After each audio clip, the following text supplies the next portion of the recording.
And actually, there's a lot of people who kind of woke up to how biased the mainstream media is, and that it was just a hit piece to try to get the movie to die. He was the youngest resistance fighter to ever be executed in World War II. We can change things.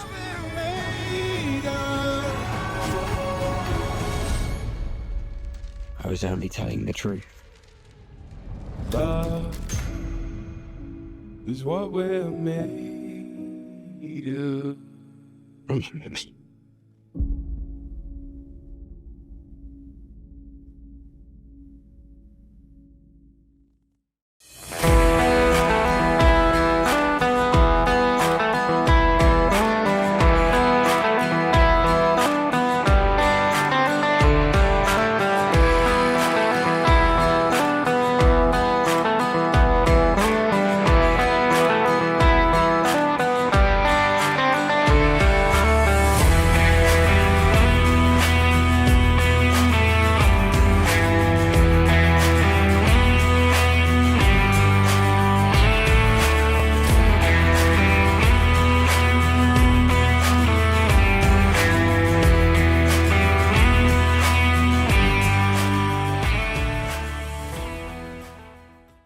Welcome out to God and Country. I'm Uriah Kennedy, and this is Ingrid Bettridge.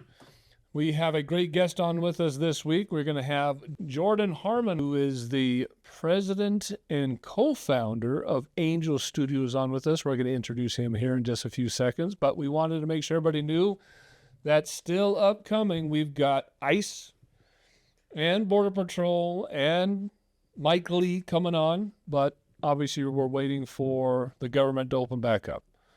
So all indications right now is it's probably not going to open up for at least another month, because the left is not bending after this whole King's protest. It came out that they've been emboldened, thinking they've all of a sudden got an audience that's helping them out. And they voted, I think, now for the 15th time not to reopen the government. So it might be a few more weeks. My sons just got back from their AIT training last night. In fact, I was out there picking them up at the airport at about midnight last night. They're going to be here for 2 weeks, and they ship off to Georgia, where they're going to be serving their time. But talking to them about their paychecks, and they're suffering because they haven't received their own paychecks yet. And there's an anonymous donor that's donating money to help them get paid. Well, they haven't received it. They've received one paycheck, and they haven't received any. It's breaking this morning, so since they voted, the Senate voted that president can't do it or something. There's been the president was going to use tariff money to pay everybody, but now the Democrats are suing him to stop him from even using tariff money. And he was also going to pay everybody on WIC using tariff money, and they're trying to stop that too. Then I saw a report the other day that the main backers behind the whole government shutdown is actually the insurance companies. Oh, they're backing the Democrats on this, because what's going to happen is, if the insurance companies are nervous about Obamacare not being renewed at the end of the year, because the way that Obamacare works is the insurance companies receive a check from the government directly. So you, as the public, you'll get a tax write-off, but that tax write-off gets given to the insurance companies in the form of a direct deposit, and it's billions of dollars going to these insurance companies that are supporting them. And so we'll probably show this in a couple weeks, but there's an interview from, I think, one of the legislators in Washington, says that she's kind of figured out that the whole push behind this is the insurance companies not wanting that shut down, and they want to put that into this continuing resolution because they're afraid that the Republicans will not vote on it. And he said on its own merits, that they won't vote on it. And with the Republicans controlling the House and Senate, they're afraid that they're going to do away with Obamacare, as we know, which is billions of dollars that the insurance companies are getting. So not appropriate for that to be in a continuing resolution. That should be on its own, but that's the inside scoop as to what is really behind the whole government shutdown is the insurance companies are afraid that they're going to lose their paycheck from Obamacare. And most of these Democrats are getting a lot of their campaign money and a lot of this other money from these very insurance companies. I mean, the pharmaceutical companies, insurance companies, they're all kind of quite a bit of corruption going on right there. It's cray-cray. Very great. Anyway, so look forward to ICE coming up whenever the government opens back up, Border Patrol, Senator Mike Lee. We have a Utah senator coming on next week. Dan McKay. So Dan McKay from the Utah Senate will be on with us next week, and then we got continuing scheduling coming up here. So just be a part of the God and Country podcast. As we said many times before, we need listeners, not just subscribers, and we need people to share the podcast because we get massive suppression on the amount of impressions that YouTube is willing to give us. So when a video pops out, we'll get a couple hundred impressions when we should be getting several thousand impressions, and we're just not, because unlike other YouTube channels, we're a conservative political channel, and that just doesn't get the same notoriety. So please share it. Listen to the full 2-hour, 3-hour podcast, even if it takes you a couple of days to do so. Like I said, we need listeners, not just subscribers, and make sure everybody knows about it. Get us out there because we have a lot of messaging on here that's very, very, very important. You know, it makes me think about the movie that we're going to talk to Angel Studios about, Truth and Treason, which is out in theaters right now, how they controlled and suppressed and controlled the media and the information people could get so that you could keep that whole, I mean, the majority of German citizens, the regular average citizen, wasn't this horrible Nazi. They believed in their government, and they believed that what they were doing were right and that the other people were the bad guys, until Helmut got different information out to them. So if you are about to leave a really nasty comment about us, maybe use the power of critical thinking and maybe listen to what we have to say and weigh it out before you make that comment. But we have been able to bring Angel Studios up a few weeks from the 14th till today. And we currently have Jordan Harmon on with us. Jordan, how are you doing today? Good. Thanks for having me. We are excited to have Angel Studios on with us. They have some great films, some absolutely phenomenal films coming out. We're going to kind of go through the history of these films, the history of Angel Studios, and what's making things move over there.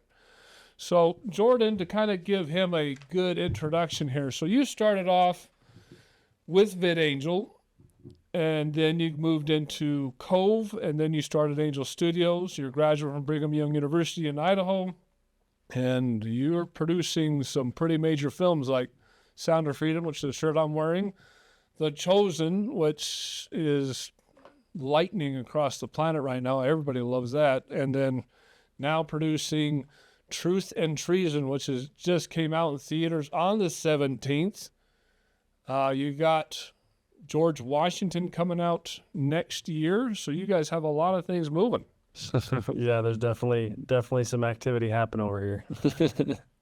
A lot of things happening over there. So kind of go through and tell us, how did you start Vid-Angel, and then how did that morph into Angel Studios? Yeah, so we started Angel, or Vid-Angel, which is now Angel, 12 years ago. And the entire idea was, at the time, the two biggest TV shows were House of Cards and Game of Thrones. And we were looking at that and seeing how quickly entertainment was spiraling in a direction that we didn't feel like reflected the values that we wanted for our children and our grandchildren. And it's not that it's not good storytelling. I'm sure it's exceptional storytelling, but it didn't. Whatever's predominantly consumed in entertainment and culture today is what our culture is going to look like in 20 years. And we just looked at it and said, do we want our culture to look like Game of Thrones? And the answer for us was no. And so it was one of those things where Neil, my brother, had the idea where he just said, if we can build a big enough audience around the idea of parental controls, or Vid-Angel at the time, where parents can skip and mute anything they want in entertainment, then we can launch into original content and do original stories from our own studio. And so we started Vid-Angel with that in mind. And about, a couple years in, we were growing, and we actually went and, reached out to all the studios just to say, hey, here's our business model. Here's what we're doing. Here's why we think it'll benefit you guys. And we didn't hear a peep from them. And we reached out to them again 6 months later, and we kept continuing to grow. And at the time in 2015, 2016, we were growing actually at a pace faster than Netflix was at a similar time in their history. And then we were sued by Disney, Warner Brothers, 20th Century Fox, and Lucasfilms, which honestly rocked us pretty hard because we were just like, we reached out to you guys. You didn't even give us comment, and we're literally making you money through our model. Like help us understand what the deal is here. And so it ended up being, long story short, a 4.5-year, very difficult legal battle where we had to expedite launching the studio business sooner because we got an injunction on the Vid-Angel service as it was currently instituted. And so we rebuilt the Vid-Angel technology so that it could connect to streaming platforms versus the old model that we were doing. And that, that even continues today. But we also went to our community and we said, listen, we're probably going to die because this is just, you're talking about the biggest studios in the world. Right? Huge, yeah, to our knowledge, there's never been a startup who's actually lived through a lawsuit with Disney. And so we went to the audience and we just said, if you want us to fight this, we will, but we want to give you an opportunity to invest in Vid-Angel, now Angel. And we'll use that money to fight the lawsuit and continue to build the product and do it, you've been supporting us on. And we had hundreds of thousands of users. And so we launched what was one of the first 10 crowdfunding campaigns in history and ended up raising $10 million in 5 days. And it was just remarkable. And the audience stepped up. They were just so excited to support us. And those investors, that's actually why we named the company Angel in the rebrand, was because we wanted to name it after the angel investors, those 8,000 people who stepped up to the plate and saved our company. And so that we used $5 million to fight the legal battles for 4.5 years. So we got to a settlement, and we used $5 million to start Dry Bar Comedy, which is now the largest library of stand-up comedy in the world. It's funny for everyone. Obviously, everybody knows The Chosen, which we were involved in the first 3 seasons of that. And then we did Sound of Freedom, which was a huge blockbuster hit. And we continue to release many movies into theaters and TV shows onto our streaming app, the Angel app. And so it's been a really fun journey, but it's definitely been one of pain. And I think that the best art and the best innovation usually comes out of pain. That's been my experience. Well, you don't learn anything unless it's got some pain in it. That's the whole learning process here. So was the plan always to go from Vid-Angel to Angel Studios? I mean, was that the plan from the very, very beginning? Yeah, that was if in some ways you could kind of look at it like Reed Hastings when he started Netflix. He had the DVD by mail thing, but he knew that the internet was progressing very, very rapidly, and so he knew by 2000, I think 7 or 8, that it was projected that you'd be able to stream movies and TV shows on the internet. And so he was just trying to build a membership large enough. I mean, Netflix was literally built to build a membership large enough that he could then get into the streaming world. And so similar to that, we were just trying to build an audience large enough that we could support original TV shows and films. Well, I believe that. I was actually a member of Vid-Angel when it first came out, and I was editing a lot, watching a lot of movies. So I actually appreciated that service. I used it with my kids quite a bit. I know thousands in my community that did it. I mean, parents, brothers, sisters, everybody was a member of that. And so we kind of followed that lawsuit. But if you can remind us, what was the end results of that, and kind of how did you guys settle that up? Yeah, so they ended up in the California courts. We ended up getting a horrible ruling that felt devastating. It was a $62 million judgment. The harshest judgment they've ever given out to anybody. And basically, like, you could take all the pirates throughout history who have pirated films, which we were doing. We were actually paying for the movies. And they gave us a harsher judgment than them. And but at the Zacks, so in 2019, we had launched The Chosen, and and right during that time period, we realized that we were going to have to, in order to survive, we were going to have to file for Chapter 11 bankruptcy, which allows for us to get some relief from the courts and the system.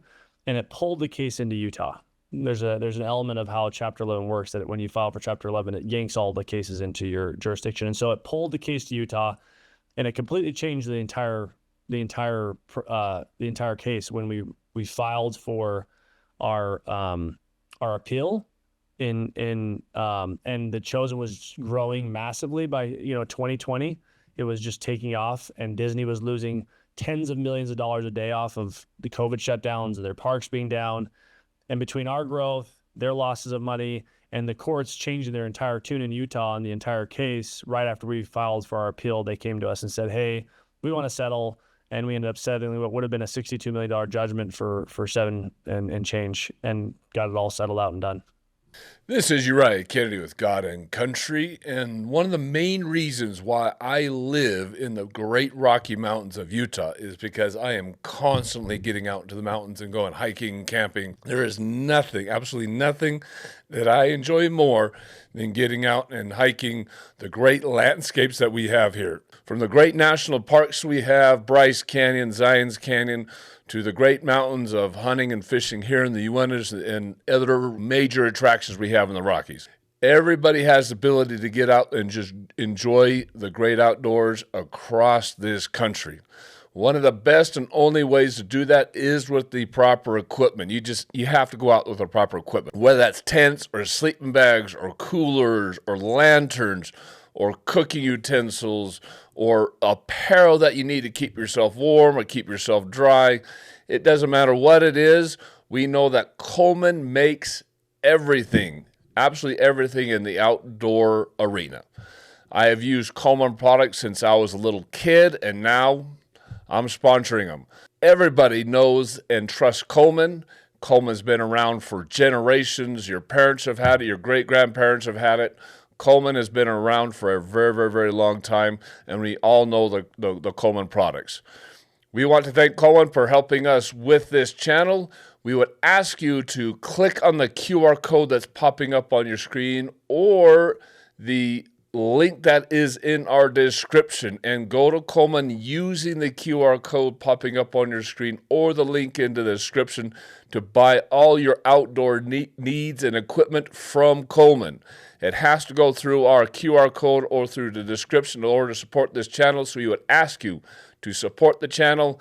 Click on the QR code or the link in the description and get all your outdoor equipment, your tents, your sleeping bags, your camping utensils, anything that you possibly need for the great outdoors. Get it through the QR code or the link in the description. What a blessing to bring it to Utah, right? From going from Oh, it was a huge blessing. Way left, way liberal, way woke to actual conservatism, and people actually want morals and values. I mean, we started this podcast as God and Country because we wanted to bring ethics and values back into the conversations. We talk a lot of politics, but it's all about how does God fit into that? How does our morals and values fit into that? And it's really, really, really non-denominational is the way we keep it, but it's where you have to have morals and values because you can't have a society without that. And so when you put it into a liberal court's hands where they want to push Hollywood, they want to push the nudity, they want to push the cussing, they want to push all these other stuff on everybody else, and they want to almost forcibly move it on to you, then you move that to a conservative state. I can see how those results will come out in your favor. And I think there's also an element of there's really a key issue here and that it's not that we have an issue with Hollywood filmmakers and producers. They actually are kind of agnostic as to what they make. They're fine with making, a TV show about Jesus. They're fine with making a TV show about Game of Thrones as long as it's really high quality art. It's the Hollywood gatekeepers who are greenlighting and deciding what gets made that is really the issue. And as we got and saw the underbelly of all that system, we realized we can't build Angel to be something that becomes a 100-year legacy company that is one of the biggest entertainment companies in the world without us really leaning in and creating an alternative to the Hollywood gatekeepers. And so that actually became the inception of what we have now today, which is the Angel Guild. The Angel Guild is a membership of 1.5 million plus and growing members who not only pay for their membership to stream on the Angel streaming platform, but they get a vote and decide what comes into our ecosystem and what we release in theaters. I, as a president and co-founder, I can't decide and unilaterally take something to movie theaters or into our streaming platform unless the Angel Guild first votes on it and says that it amplifies light, which is our North Star, anything that is honest, true, just, authentic, noble, admirable, and excellent. And then secondarily, is it just a great story? You know, it's got to be an excellent story, really well told, high production values. And so this model that we've built is finding winners. You know, the average audience score for an Angel film today is over 93% on Rotten Tomatoes, whereas the next best studio is 10 points lower at like 83%. I believe it's Paramount. And so we're not guessing what the audience wants. We're just going to the audience and saying, hey, what do you think of this movie? Do you love it? What do you think of this proof of concept? Do you love it? And so before we go spend and pull in, you know, millions of dollars of investment to fund different movies and TV shows, we're validating proof of concepts. And even when the shows are done, we're validating that they got executed properly with the audience to make sure they're loving it. And how do you get the movies produced to you? I mean, are people just showing up at your door? Are you going out looking for them? How are they coming to you? How are they arriving on your plate? It's a combination. We've got a business affairs and acquisitions team that obviously is going in and doing outreach, but we've got, you know, dozens of projects that are in development that we've been developing internally with different producing partners around the globe. And then we've got dozens of producing partners who are producing films independently and then bringing us their movies when they're done or their TV shows when they're done. Both are fantastic ways of doing it, but Angel's really more of a tech company disguised as a studio, right? We've built a tech platform and in our streaming environment and how our ticketing system works on our theatrical releases that tech-enabled, that allows the creators and the producers to connect with their audience and monetize in a really powerful and meaningful way in our ecosystem. You know, I think we're coming up on over almost $200 million in total royalties, that are total royalties for the producers, right? And so it's becoming very, very meaningful, and it's allowing for us to attract bigger and bigger talent, like Kevin James, who's going to be in a movie that we're releasing Valentine's Day called. It's a rom-com that comes out this Valentine's Day, and then there's you know, Young Washington, which comes out next to Independence Day for the 250th, and that's got Kelsey Grammer and Andy Serkis and Sir Ben Kingsley, and we're just getting bigger and bigger talent because they're realizing that our model is sustainable and it's meaningful. Well, I definitely saw. I saw the preview to Young Washington, and that one looks like a phenomenal script. So, how did that one arrive at your doorstep? So we developed that one from its inception. When we met John Irwin, the creator who also created House of David, that's on Amazon Prime. We met him almost 5 years ago, four plus years ago, and he basically was asking us, hey, what do you guys really like? What are you looking for?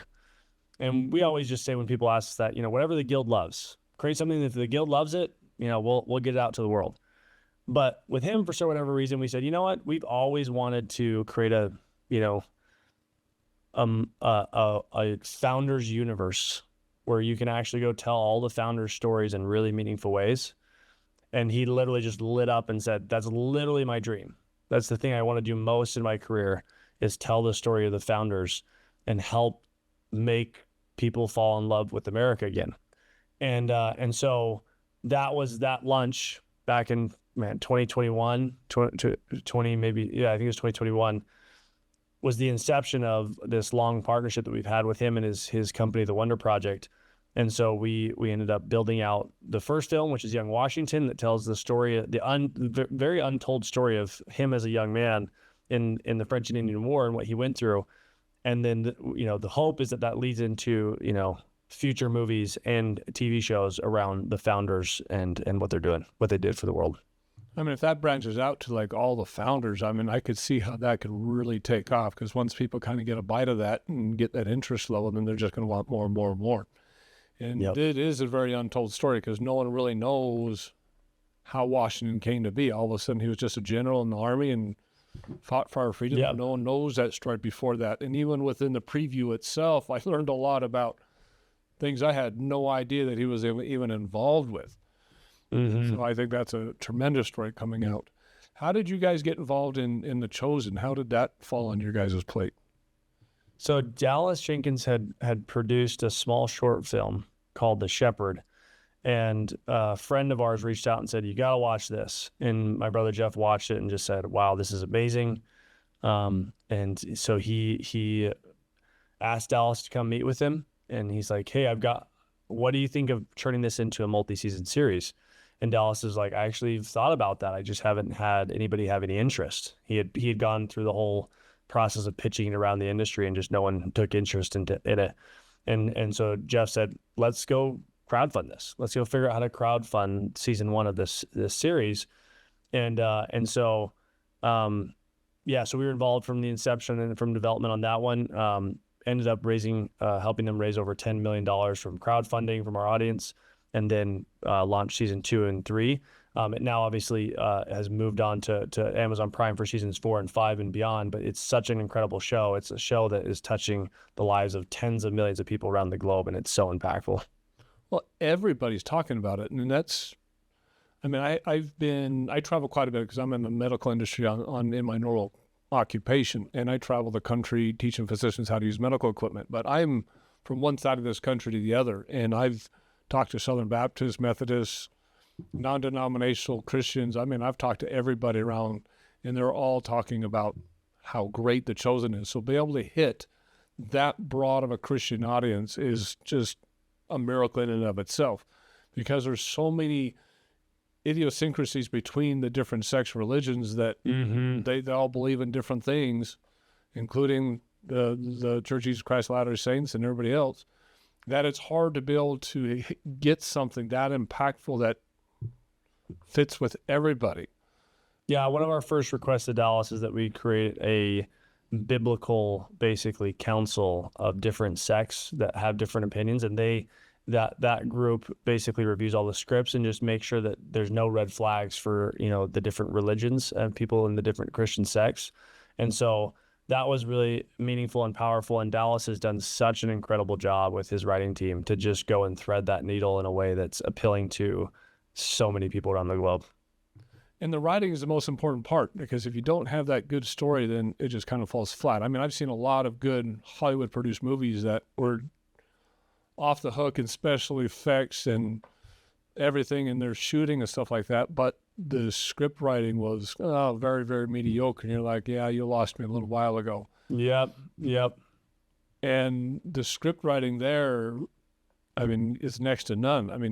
To be able to tell that story of the most important person ever to live and be able to do it where it touches the hearts of everybody and doesn't necessarily leave anybody else out, and tells a story that is captivating, that brings everybody in and builds upon what the Bible has, that's some pretty hard screenwriting. So you've got to have some phenomenal writers there. Yeah.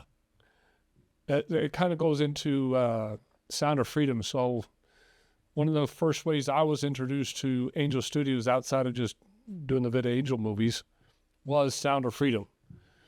That would bring the audience almost to tears to see how bad that is for kids. I got a special place in my heart for kids, and man, to see how prolific that is and how many kids get involved in that, and what Tim Ballard did to bring that to everybody's recollection. I know there's a fight there from a lot of people trying to suppress that movie, is what I was hearing. You can tell me if there's otherwise, but I know that Tim Ballard went to a lot of studios and tried to get that produced. You guys were one of those last resorts to produce that. How did that get off the ground? So it actually had gotten produced before we even got the distribution rights to the film. And what had happened was 20th Century Fox had produced it with Eduardo and Alejandro and Tim, and then they got acquired by Disney. And when that acquisition happened, for whatever reason, Disney decided to shelf the movie, said it wasn't right for their brand. And so Eduardo spent a year, trying to basically get that movie out of the Disney vault, where it just would have disappeared into time. And he finally was able to pull it out.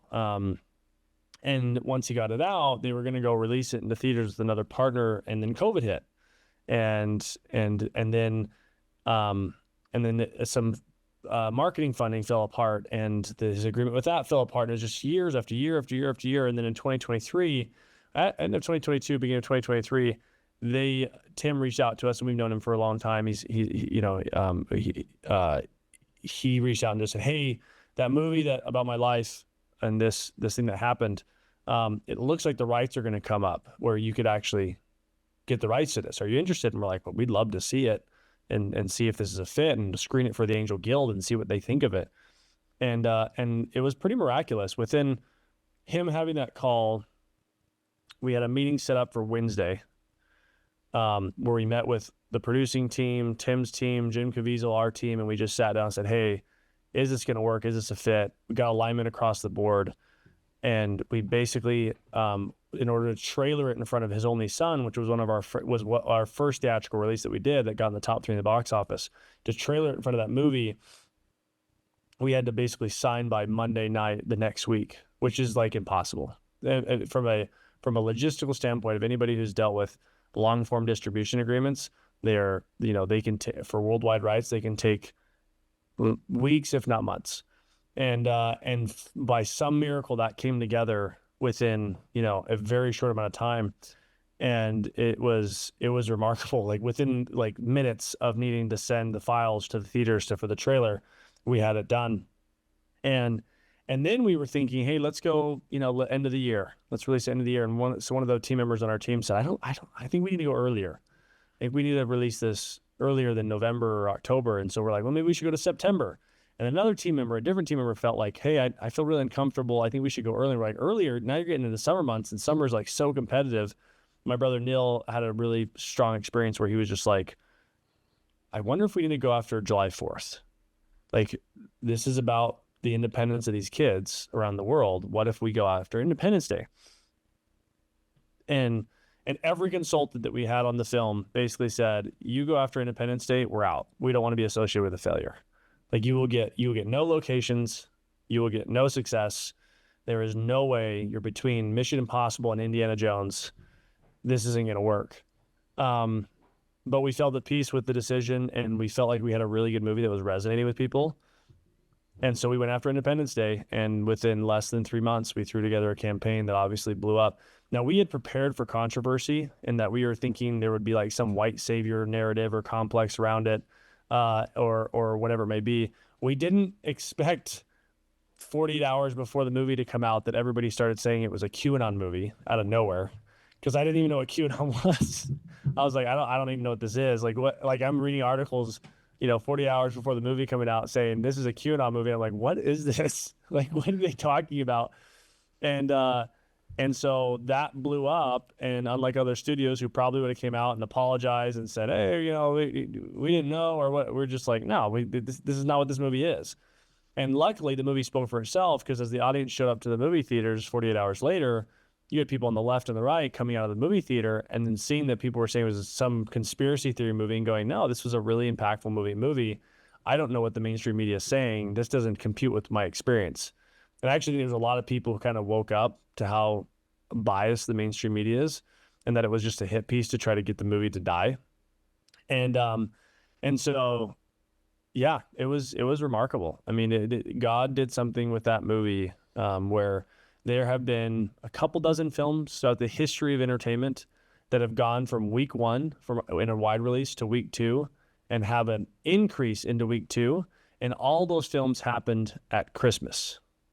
Because if you go the week before Christmas, then come into Christmas, you can have a bigger week on Christmas weekend.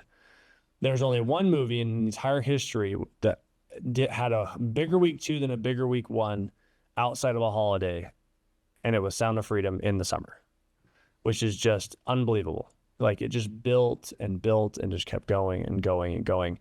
And now there's legislation around the world that is changing how we're handling child sex trafficking.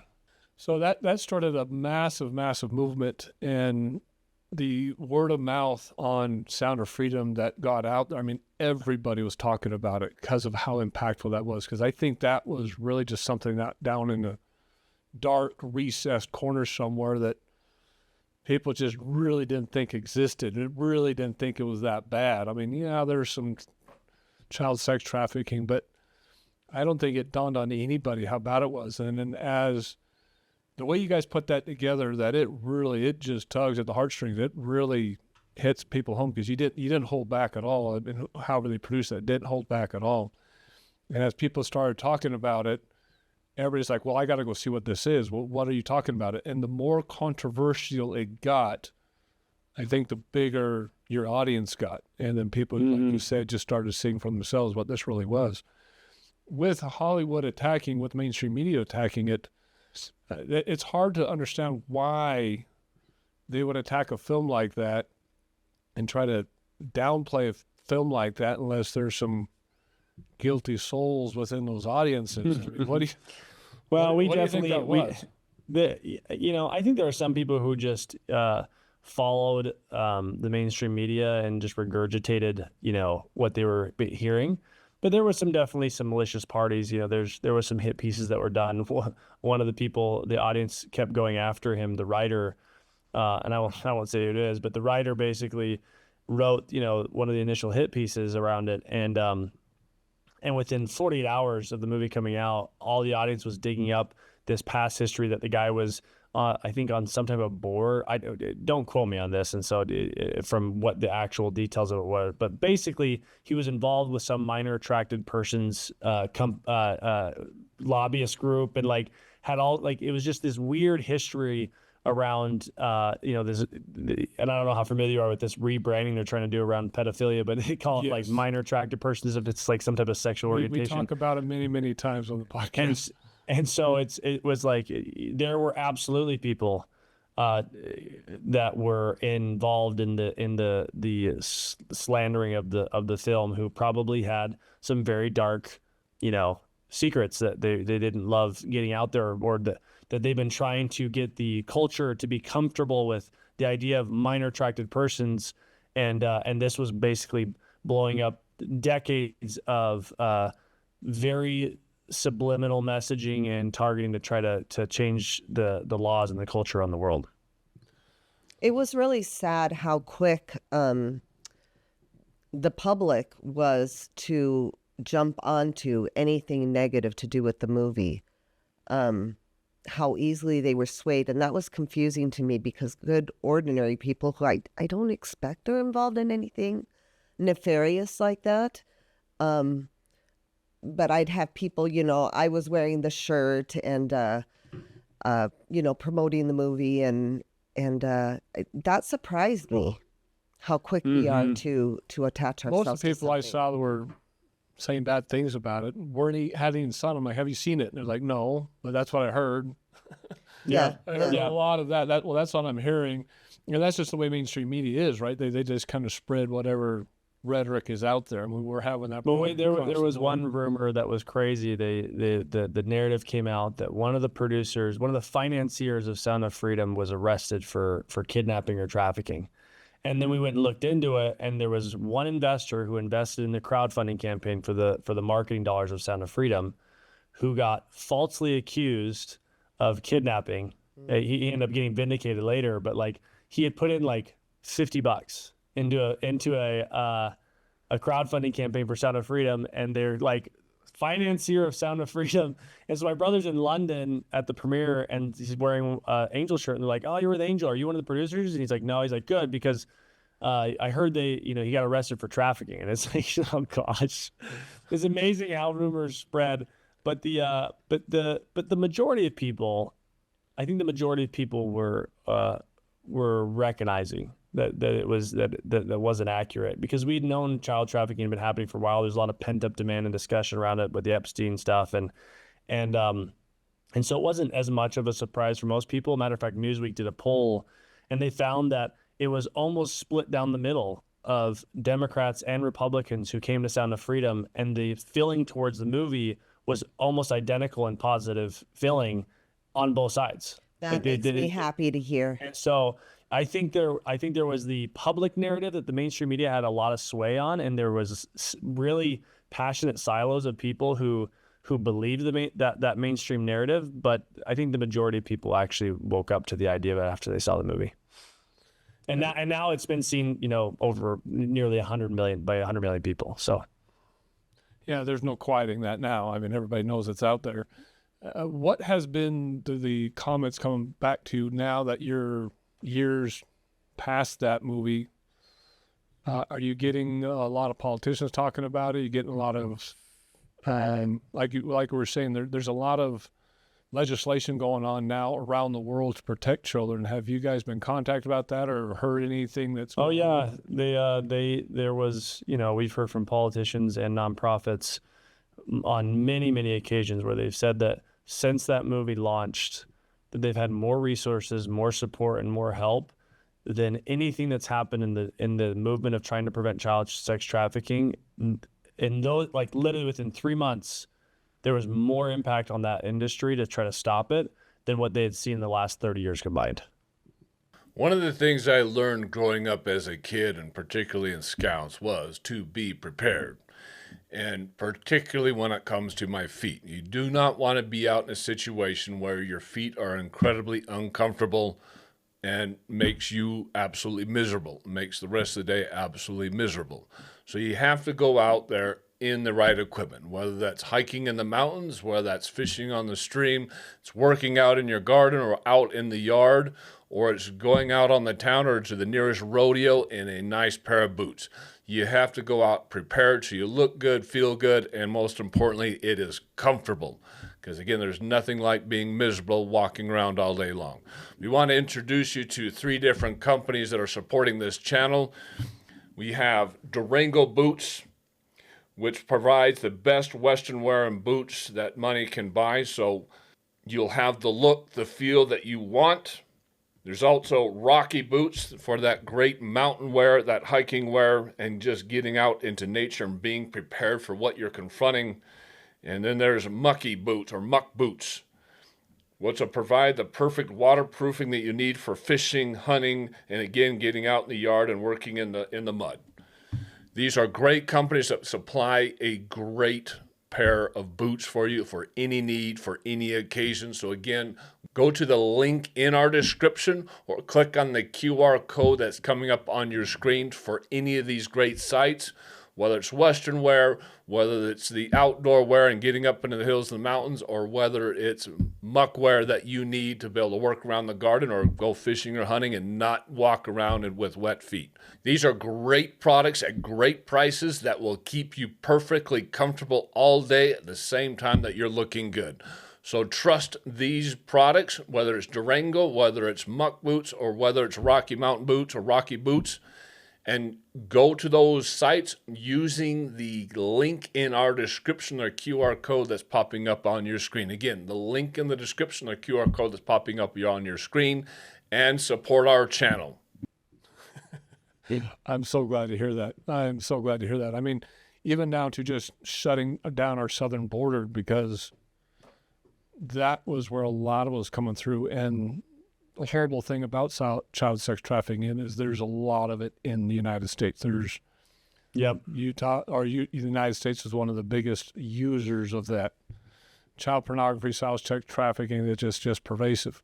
And when you open people's eyes up to that and say, okay, this is how this starts, this is how this affects young lives across the planet, and following the story of those kids that just get yanked out of their home at such a young age, the people that are involved, how they're involved, that it's not just men, but women as well that are part of this buying and selling, and the amount of money that is in it. When you divulge that and people actually have that kind of reality check, that's what changes minds and hearts. And I can see that.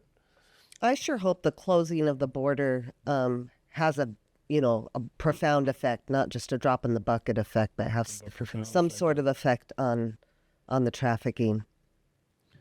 Yeah, and I mean, there's a bigger underlying issue that we're trying to solve here, and that is we really need to change the hearts and minds and the moral compass of the culture and as a whole. Like, our entire mission at Angel is to tell stories that amplify light, and so, yes, that had a massive movement, and we're super excited about it, and it's going to make some changes around legislation and resources to go solve that problem, but to really win this battle. And what I believe what God and Christ want us to do is we need to start changing culturally, the entertainment and the stories that are being told and that kids are consuming for the next, decade or 2 decades, that has a massive shift from a morality perspective. And so that's just one case of many where we've got to recalibrate the entire country and the world to where we are telling stories that are going to have the values that actually make a society functional and moral. Well, we just need to start protecting children across the board, and that's, for some reason, that fight is getting worse and worse. We're seeing what's happening with men and women's sports. We're seeing what's happening with men and girls' bathrooms and girls' locker rooms and changing rooms.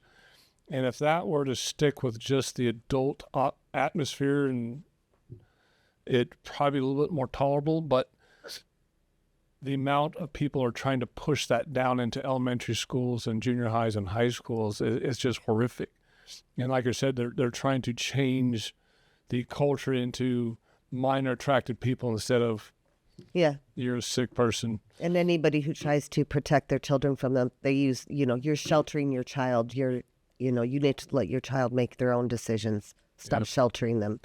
And then that's always the most ironic statement. Yeah. Then you got the LGBTQ audience, and that's now trying to push child sex changes and all that kind of stuff down to that younger generation. And we're trying. There's actually a huge divide in that audience now. There's a massive movement around LGB wanting to separate from the T. Yes. Like there's a huge movement because they feel like there's a lot of people who are like, no, this has gone too far. We really did just want the government to stay out of our lives and allow us to acquaintances of mine that live that lifestyle. Yeah, they're like, I would never wish what I've had to go through in my life on a child. That's what I've heard. They just, they want to live their lives freely and they don't want to. And that's the way it should be. I have no problems against. I have no lesbians and gay people. I'm like, they live their life, I live my life. But the second you start pushing that down onto kids, that's when you have to draw that line and say, no, that ends here. But we had a podcast a couple of weeks ago with Stephanie Greases where we pointed out what was happening up in Oregon and their Department of Education where, and I don't know if you know about this, we don't have to get too political on this because we want to keep with the studio, but what was happening up in Oregon in the Department of Education is they're literally giving the school districts permission to take rights away from the parents. So the parents no longer have to be notified if their child is in the middle of a sex change. They can actually help the child perform the sex change, give them the medication, everything that child needs right out of the legislated law. Legislated law right out of the school. And I wish I could say it surprises me. I lived in Oregon for a few years in high school. After I grew up as an Idaho farm boy, but we ended up moving to Oregon for a few years, and that does not surprise me at all. Oregon is about as far off the rails as you can get in terms of politics. Well, it's so bad that it's legislated that they can now classify the parents as a bully, which gives the school district even more rights to literally. Genius. Yeah, it's unbelievable. To just turn the children against the parents and say, hey, don't listen to your parents. You don't have to understand. They don't understand you. Well, we understand you. And they just start reeling those kids in. And then the kids get into their 20s and they want to detransition, and that's where you got a whole mess of problems. Yeah, I think I've mentioned to you before, I have contact with patients who are visiting our state in programs. And they may be coming to the program for variety of reasons. They could be the one that's the victim, maybe trying to recover from a parent dying or abuse in the home or having these kind of issues. And I had a female teenager about 14, and they're discussing with another patient that she was going to disallow. She was letting the treatment center she was in, that she was not allowing her parents to visit her anymore because they weren't respecting her pronouns. And so she was cutting them off at their visitations for the upcoming holidays. And I thought, that parent's paying $3,500 a month for you to be in this treatment center. Can they really do that? It's crazy. Crazy. Actually, question I had for you is, so how is Jim Caviezel as a person? I've seen many of his interviews, and he was wholeheartedly into that movie. You've met the guy. What's he like in person? Jim is he fears only God. Like, he doesn't fear man, he fears God. Like, that's the best way to describe him. He just, I remember when we were chatting right before the release of Sound of Freedom, I remember talking with him and saying how I was super excited and maybe it was going to do 50+ million in the box office, which would have been massive. But, and he said, Jordan, I prayed this morning. I said, God, show your power, make this a big one. Let's do over 100. And I was like, whew, Jim, wow, like that's just crazy. Like, I would love that if God wants to do that. That's great. And then, you know, did $250 million in the box office. And so it's like, he's a man of deep faith. And he's been through so much pain in his life. Like, he's been through a lot of pain. And so, you know, I think Jim is he's a pretty incredible individual. I've watched a lot of his interviews that he had with you. I've watched kind of you, Tim Ballard, and Jim Caviezel. We're all in one room doing several interviews, and I watched a few of those, and just the heart that he puts into it. I can see why that movie did so well, why he put the quality of acting that he put into that. Mm-hmm. Well, let's get on to what you guys got going on right now. So both myself and Ingrid here both went and watched Truth and Treason. What'd you think? Phenomenal story. Very well done. You know, in my head, I had during that time, months ago, one of our first episodes, we had a friend of mine, well, her husband, because she's passed away. She grew up during that era. So in 41, she would have been 9 years old. But we talked about their story of her escaping as a German citizen.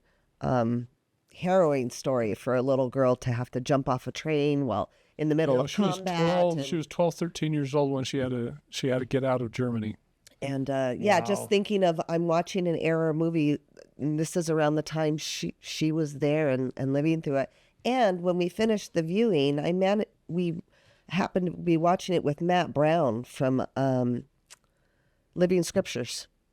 I don't know. Do you know him? I know of him. I don't know him personally. Yeah, so sharing our experience of watching the movie, and we were definitely all impressed.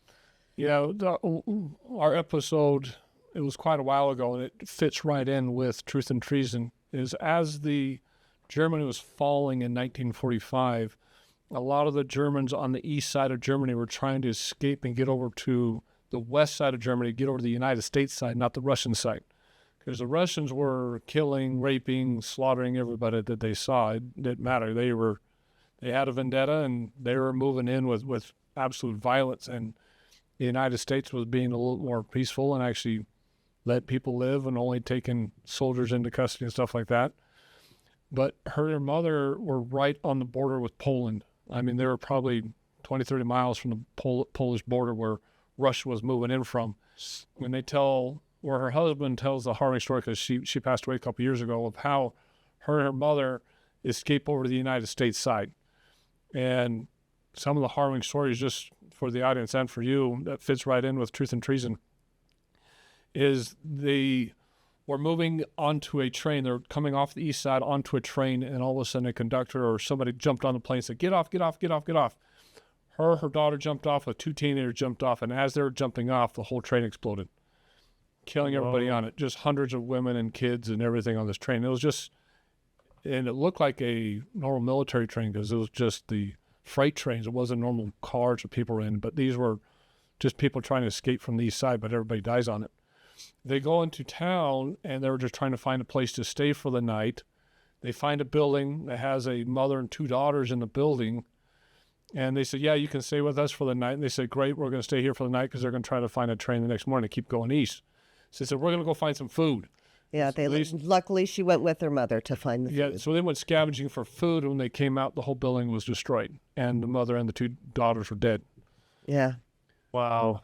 They get over to the train station the next day, and they're waiting for the train, and the train doesn't show up, and this lady with a carriage shows up, horse and buggy, said, "Hey, we'll just take it, just come with us." And the mother says, no, we'll just sit here and wait for the train. So they waited hours for the train. They finally get onto the train, and as they're going, the train lines and the road kind of go along each side, and as they're going down the train tracks, down who knows how many miles, horse and buggy, everybody on it, everybody's dead. Oh, my word. just everybody's dead. So just incidents after instance after instance where they could have died and they were preserved miraculously for some reason. She tells stories of how she's running across this frozen field and she keeps falling over these lumps and finds out that it's a field full of dead bodies.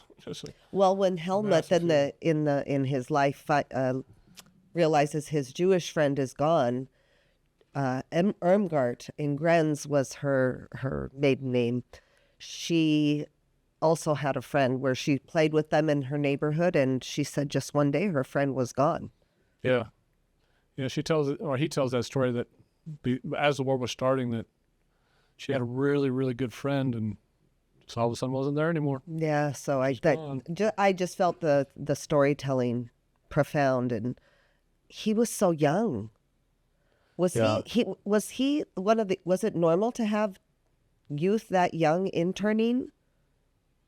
Yeah, he was the youngest resistance fighter to ever be executed in World War II. Yeah, I saw that. He's very young, and it was not normal for that. I mean, he just was a remarkable individual. It's one of those stories where, this is why we created Angel. It was to tell these type of stories that are going to amplify light throughout the world. The photo you show of his actual picture is even younger looking than your actor. And just your heart. The actor's a little older. But the picture was taken a couple of years before he died. But still, I mean, he was so young, like for sure, just a young kid, and he gave up everything for it. It's one of those things where, it's a harrowing story, but it's also one where you kind of Matt Whitaker did such a good job of writing the story in a way that you understand that there was even people on the German side who had impossible decisions that they just didn't know how to make, and it was very, very difficult to make those decisions. And you kind of start wondering, which side would I have been on? Would I have just, because we all want to think that we're going to be the Helmut Hubener type, but well, even the bishop there. I mean, he was trying to be a bishop of a church, but yet trying to support his Fuhrer. I mean, so did that happen? Was the bishop on the verge of turning him in? Did that really happen? That all really happened. Wow. That's a crazy And story. the mother, the way you portrayed the mother and showing her how she had to deal with both sides. Yeah. That movie is obviously there's a few dates and things shuffled around, but it's very historically accurate.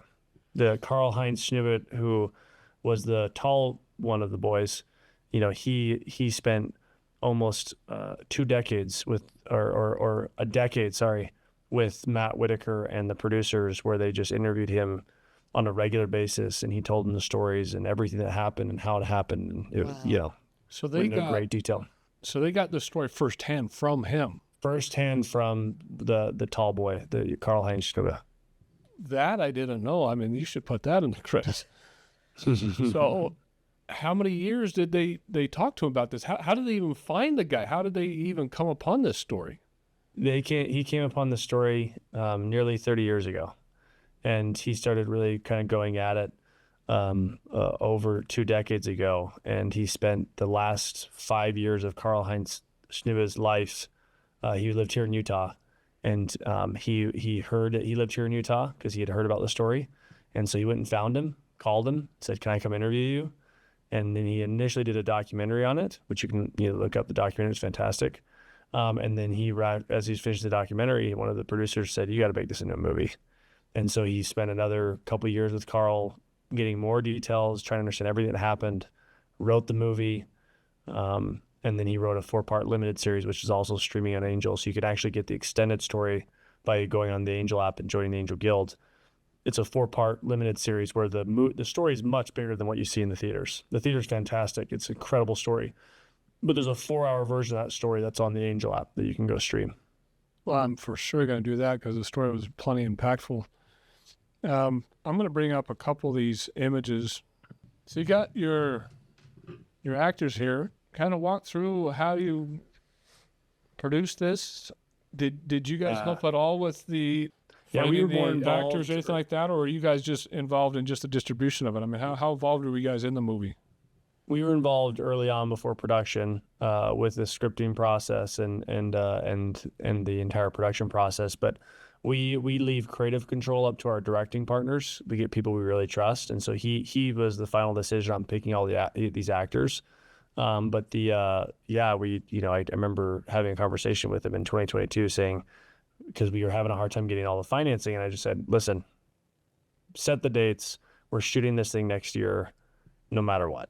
And so he started setting dates and started going through the casting process, and he found literally the perfect cast for this movie. Like, all these guys, a lot of them aren't known, but they are absolutely exceptional. Like, they are next level actors. Oh, next level actors. The acting was phenomenal on there. And where was it filmed? Was it all over in England, or where was it filmed at? It was all filmed in Lithuania. There's a little town in Lithuania that looks just like Hamburg, Germany. And most of the actors, we're assuming, were all British? Yes, not all of them British. The Karl Heinz is from, I want to say, Scotland. Well, let's watch one of these clips here. Here you are, accused of high treason. Why? Because of a Jew. Because they took my friend. Now the truth has come to light. We believe in being subject to our Führer, in obeying the current laws of the right.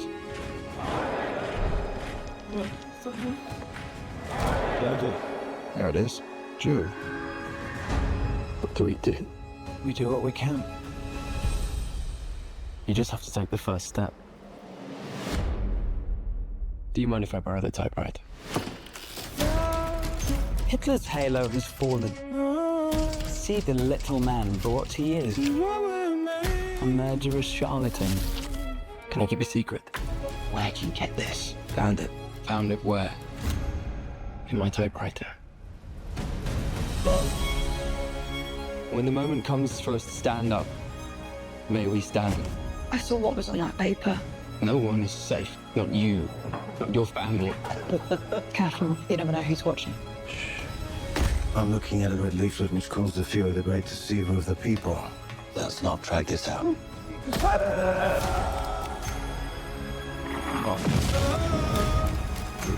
You can get more kills. The people deserve the truth. Shut your mouth! We can change things.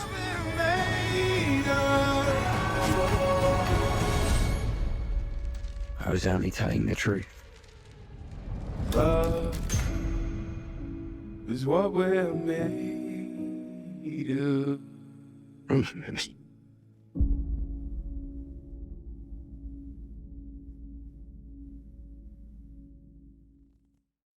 Oh, just crazy impactful, especially that last scene where just remember me and he goes straight to the guillotine. I mean, oh, jeez.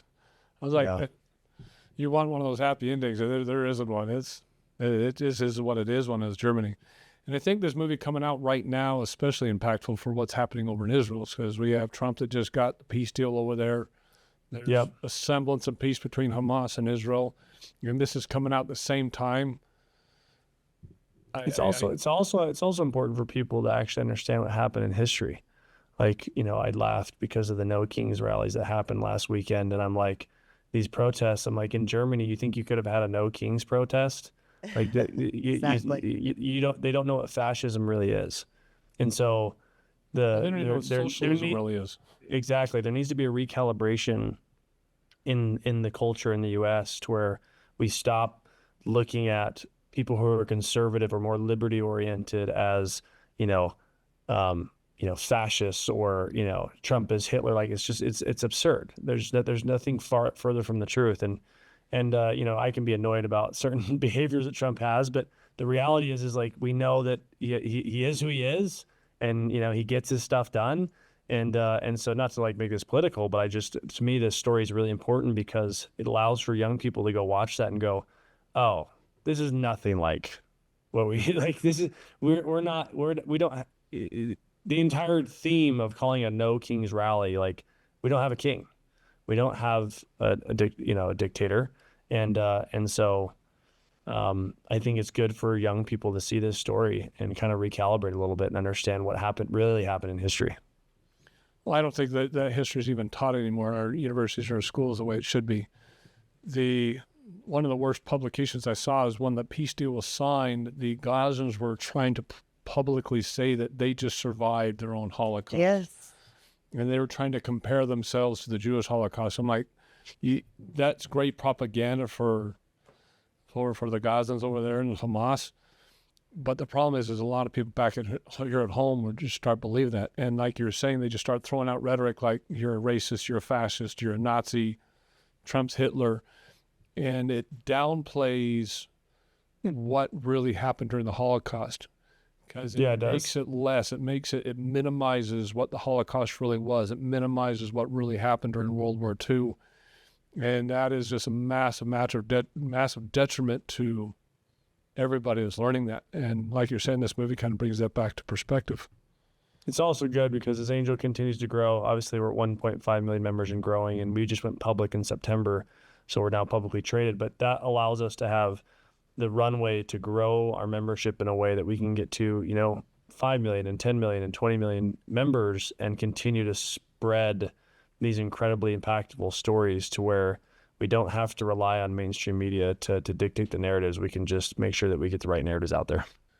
And the problem with that narrative is that they call it out so much that it creates violence on the left towards anything that's conservative, anything that's God-framed. There's massive amount of violence. We just had the whole Charlie Kirk incident down there at the Utah Valley University down there. Yeah, Charlie's a dear friend. Did you know him? Did you talk to him before? Yep. Yeah, he's a very good friend, very big fan of Angel, and so that was hard with it happening 5 minutes from our office. Like that was a dark day.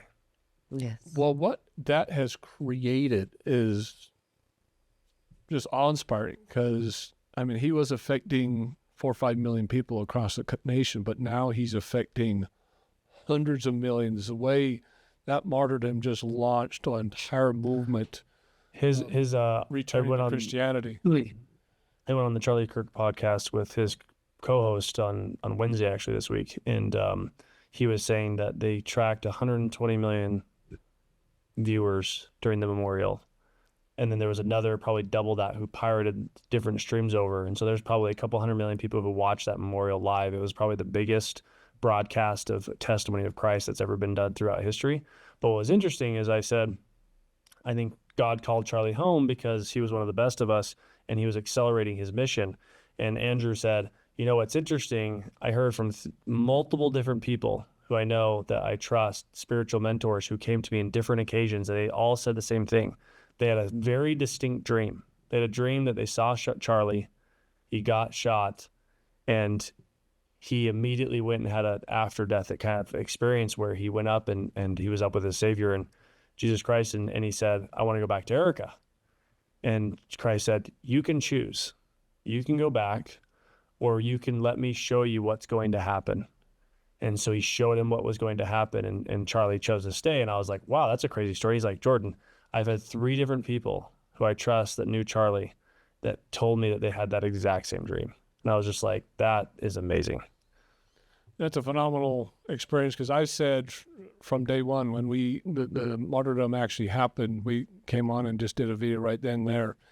And my whole message was this moment, what happened there was set up way before we were ever even born. That Charlie probably agreed to that ahead of time. Charlie and says there's going to become a moment in time where it's going to get dark. The powers of Satan are going to be prolific. The push against anything that's godlike, Christian, anything that resembles Christ at all, it's going to be a hiss and a byword throughout society. And nobody's going to be wanting to talk about it. And I need to hit a reset button. I need to buy myself a few more years before the second coming. I need to be able to create a movement. So I need you to go down there and create a movement. But to really launch this movement, I'm going to have to take you back. Because that's the only way this launches. Yeah, I believe that. Then he turns to Eric and says, this is going to be the hardest thing you're ever going to go through, but I need you to pick up that baton and run with it. Can you guys fulfill with that mission? And obviously he did. Yeah, it's remarkable. So have you had any comments about the movie specifically to what's going on in the world right now with Israel and Hamas? Oh yeah, tons on both sides. There's some people who think it's it's propaganda, and then most people are just saying how amazing it is. I mean, it's getting one of the highest critics and audience scores of the year. It's got 95% from audiences and 80-something% from critics, which surprised us, to be honest. We thought critics would kind of bash on it, but it's just everybody is overwhelmingly loving this movie. That's fabulous. So one of the main questions I had when I got done with the movie is the time period that it happened in, because it within the movie, it doesn't seem like it was a very big time period, just like a few months from when he started the pamphlets to about a year. When he got caught. So they made it a year spreading pamphlets before they got caught. Yep.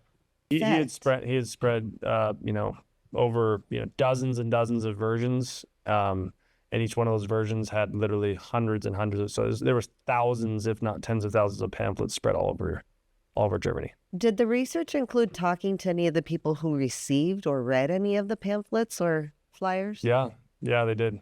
So I'm not going to show this. I'll probably show this after you get off, but there's a couple of interviews that you guys have in your media section where you're interviewing the cast members about the movie and their feelings of it. As this thing cut and closed and movie kind of ending, what was the feeling of your cast members after they finished this kind of impact movie? Did they really kind of walk into this thing with the impression of what this movie's story was going to be? The kid who played Owen, who played Helmut, he said in the Q&A after the premiere, he said this was the most impactful moment of his entire life. And how old is he when he's filming this? He was 20 when he filmed it. Did you guys know in your history at all what happened to the young woman that he was dating? What happened? I don't actually know on that one. That's a good question. What happened to her? You even know what happened to the bishop or the ward at all?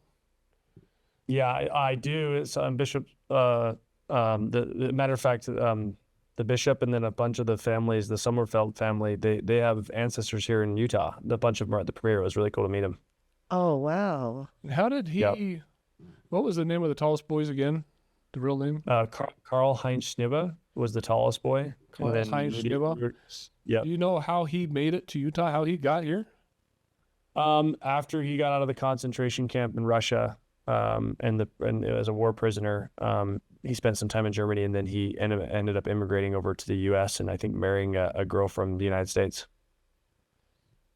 And how old is he when he was getting interviewed for this movie? I mean, he was in his 80s. I think he died close to 90. We would have loved to have seen him see the finish line of this, but he ended up passing away in, I think, in 2012.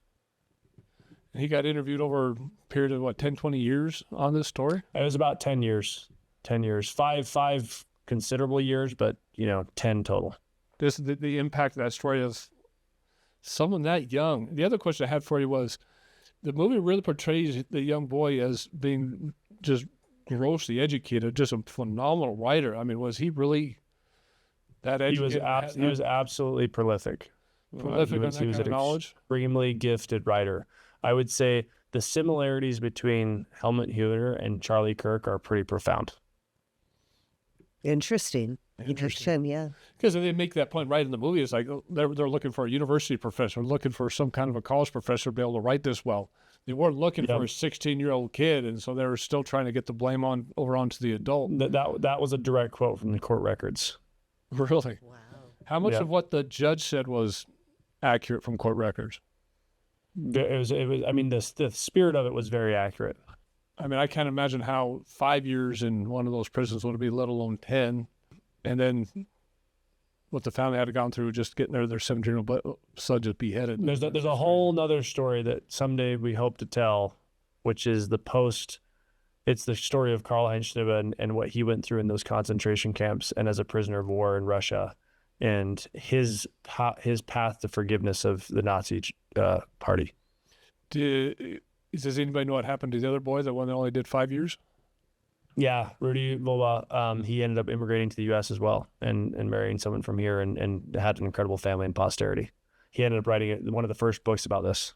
Did anybody ever talk to him, or did he pass away? Yeah, he passed away before the producers met him, but he had written an entire book about his experience, and so his side of the experience is very well documented.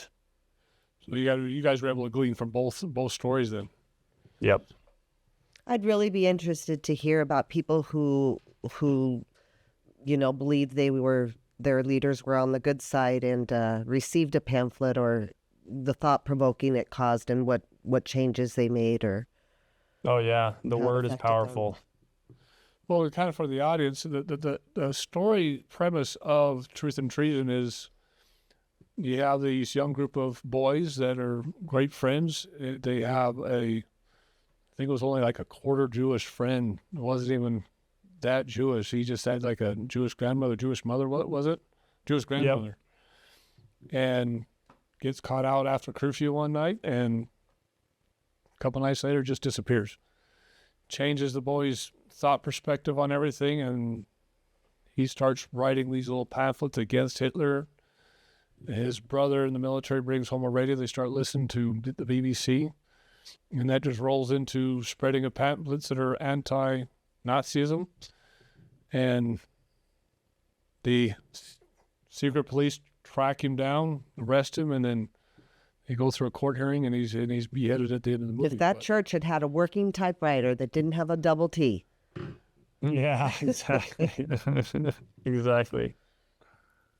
But the impactful story is phenomenal, and what it leaves you with, the impression it leaves you with, the bravery, the sheer bravery of these young kids to be able to go out and do that. I don't see that bravery happening among 16 and 17-year-olds here nowadays. I don't see any of them wanting to risk their lives to be able to put out this type of a message nowadays. You get a lot of people out there protesting and throwing stuff against ice ages, but I don't see that type of values, those type of morals, very prolific out in society right now. My wife says it's because of the stories that we tell.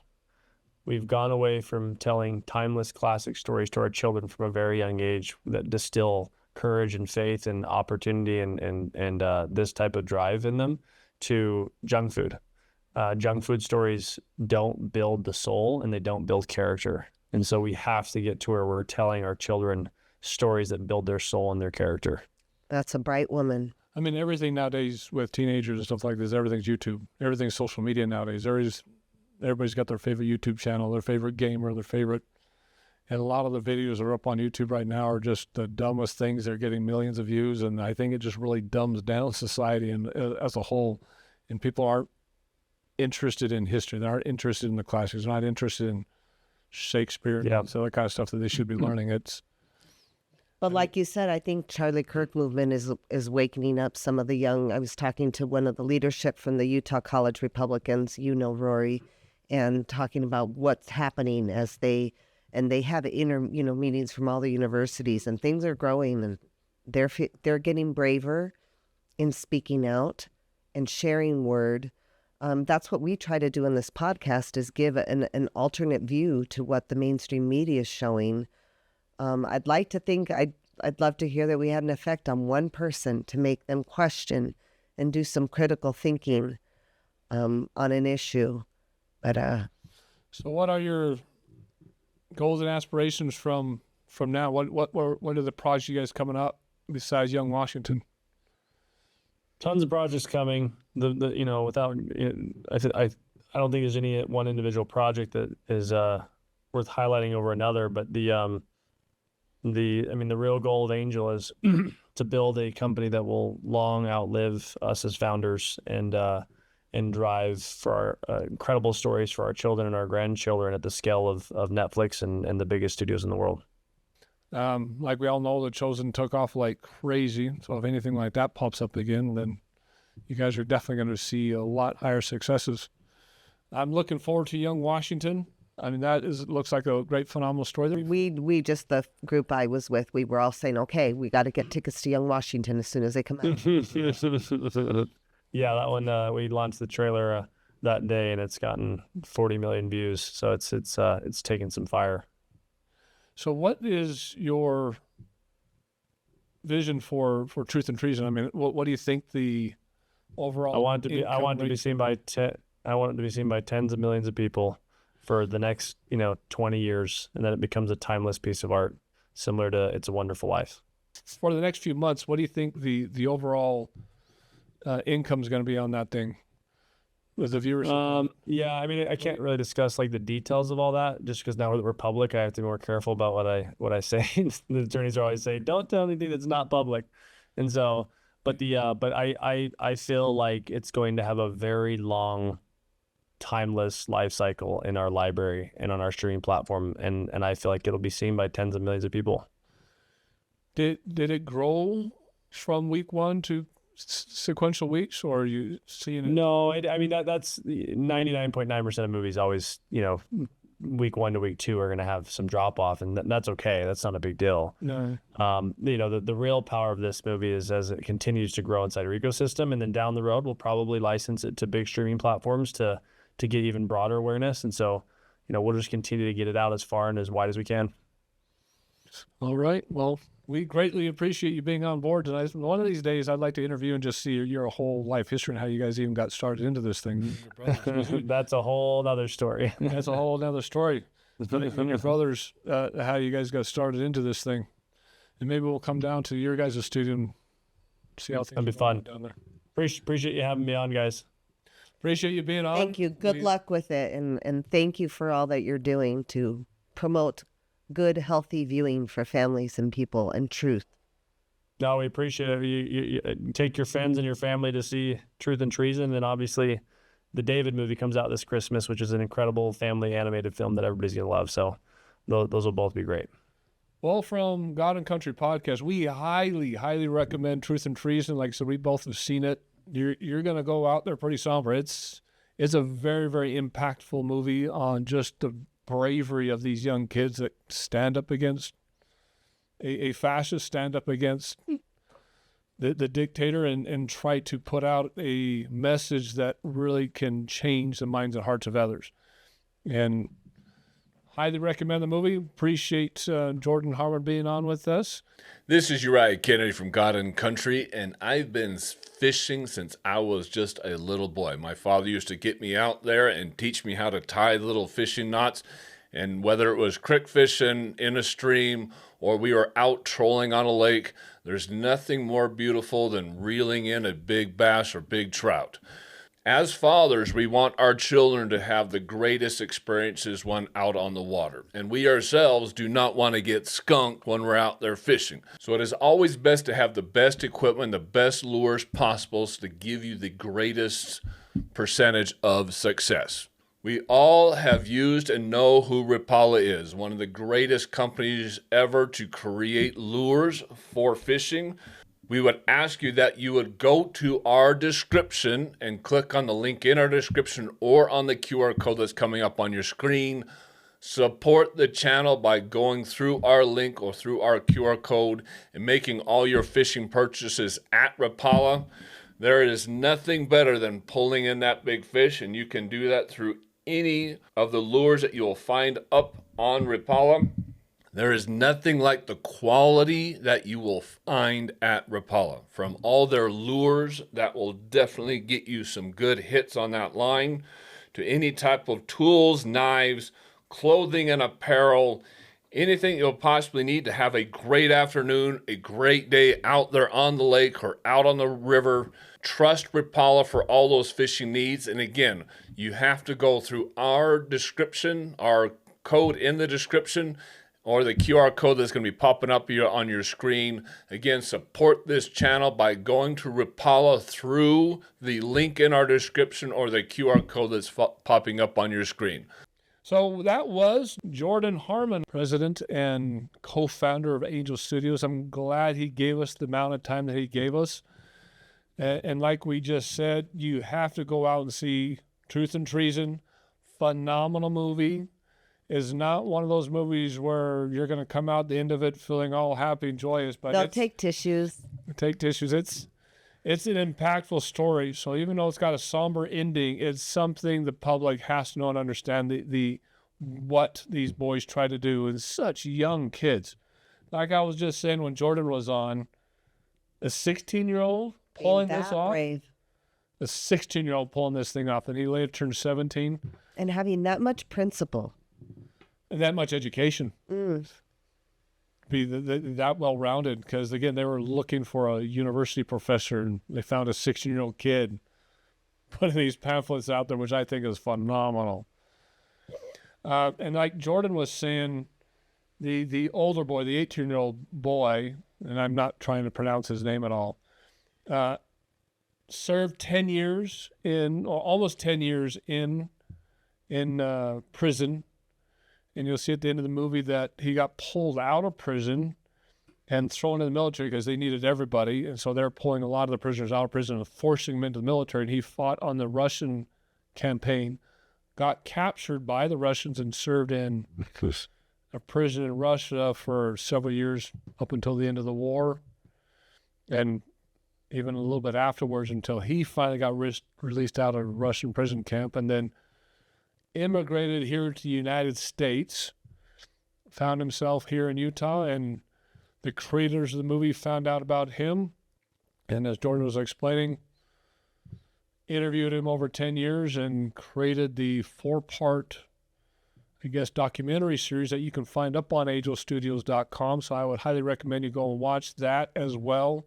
We're going to try to put a link at the end here so you can click on it and go watch that, but it's well worth it. I think you need to become a guild member to watch it. But yeah, become a guild member and be well worth it. And then for sure go out and watch Truth and Treason. We're going to show a couple of the interviews that they had with a couple of the actors right now. So watch these interviews and let us know what you think. I've been kind of blown away by the support from Angel Studios and the Angel have given. Makes our job so much easier off the bat, but just to have that knowledge that we have such a great viewership already and a genuine thirst for this story already. You know, coming to set, there's so many people so passionate about the project. You know, everyone's coming to work with a smile on their face, you know. I feel like whenever you normally make a show, there's always, there's a little bit of your brain where you're like, nobody might like this. Like, there's this rubbish. I think it gives us a lot more faith within ourselves and what we're doing, because we know that there's a huge amount of people that want to see it already. And this really feels like giving the power to the people. I hope it changes other platforms actually, because it feels like a much more enjoyable journey into making some great shows. Yeah, I can't wait to show everyone what we can do. Helmut wouldn't want it any other way. I mean, it's pretty unbelievable what they did. And Rudy was 15 when he started doing it. And I just feel like at my age now, I don't know if I would have had the courage to do that. So for these boys, these young boys, to actually do it and make a difference and try and make a difference and show the courage of going up against this kind of embodiment of fear, then I think they knew the consequences, yet they still went ahead with it. Just having the courage to continue to do it even when you're being pursued. And I would love for all of us to feel empowered enough to have that kind of truth and conviction in what we do. Helmut had decided before he even handed out his first leaflet that he was going through with this no matter the consequence, Helmut wanted this and needed this. That was his calling. The moment we have where I look at Carl, it's just that thing in the back of his brain goes, can I actually do this? And then he looks at Carl, and Carl's is so amazing. It's okay. Yeah, you can do it. You can do this. I'll take the rap. And some part of him was like, I can't do that. I just can't. It was my idea. I'm the culprit of this. I'll take the stand now. I would take the rap, and he does it in style.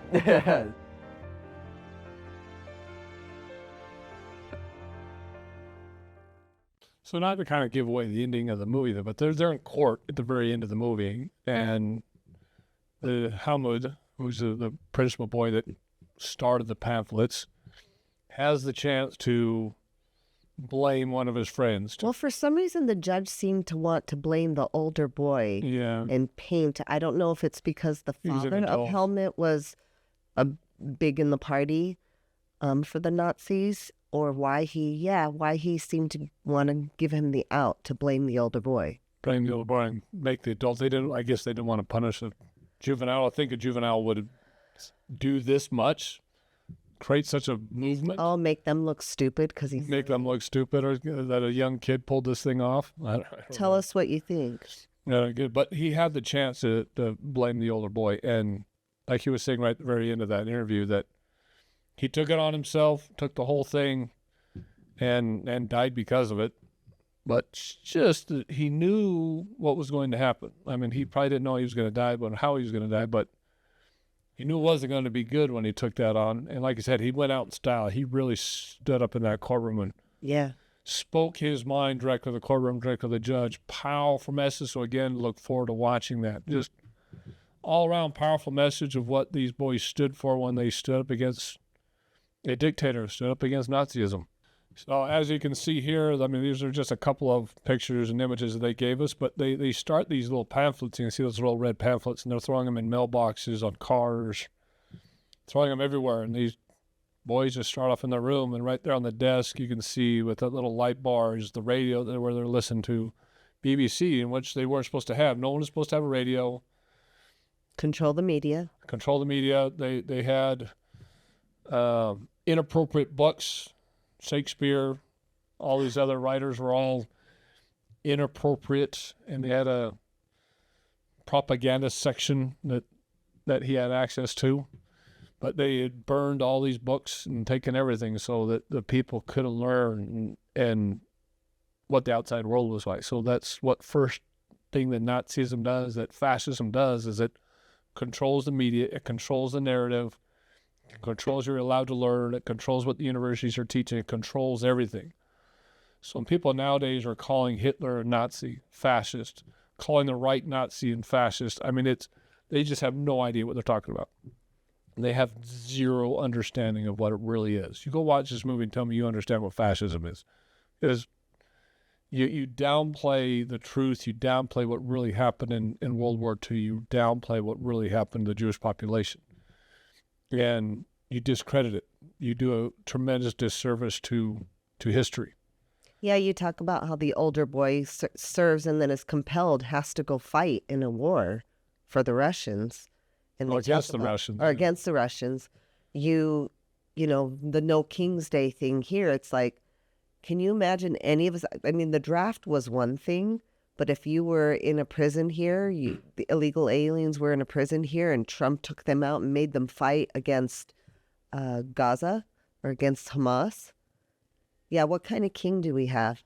Yeah. Well, it'd be like taking a Hamas kid out and then making him fight against Hamas. Yeah, yeah. Is essentially what they did. They just don't even understand the King's Day. And I loved how Trump came out and said, hey, happy No King's Day. I'm so glad we don't have one also.